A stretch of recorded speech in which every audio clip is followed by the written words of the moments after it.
Hello everyone, I am Dr. Swapna Naik.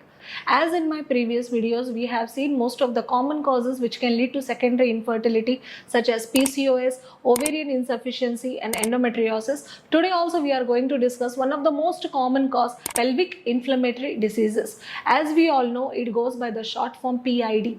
Pelvic inflammatory disease is the most common infection seen among the women in their reproductive age groups. May experience white discharge per vaginum, severe pain abdomen, she may have some grayish or foul smelling discharge. So all these factors needs to be evaluated. All these things can cause damage to the fallopian tube, which plays a very important role for transporting the ovulated egg from the pelvis inside the uterus. The most common causes for causing this pelvic inflammatory diseases are chlamydia and gonorrheal infections. As we all know, these all are sexually transmitted infections, so just be careful.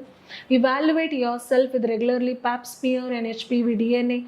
Just look at yourself that you are been not infected with all these severe inflammatory disorders. What do these infections do? These infections, they interfere with the pelvis and the milieu, what is there in the pelvis, which helps for conception, that is the fallopian tubes. Fallopian tubes are the most important structures which is to be affected by these sexually transmitted infections. The tubes get blocked, the cornual end is blocked. Sometimes you see hydrosalpinx. One of the reasons might be tuberculosis of the peritoneum or the abdomen or the endometrium. So please do evaluate yourself, go for antibiotics, get yourself checked and consult a fertility specialist so they can help you in conceiving for the second time also.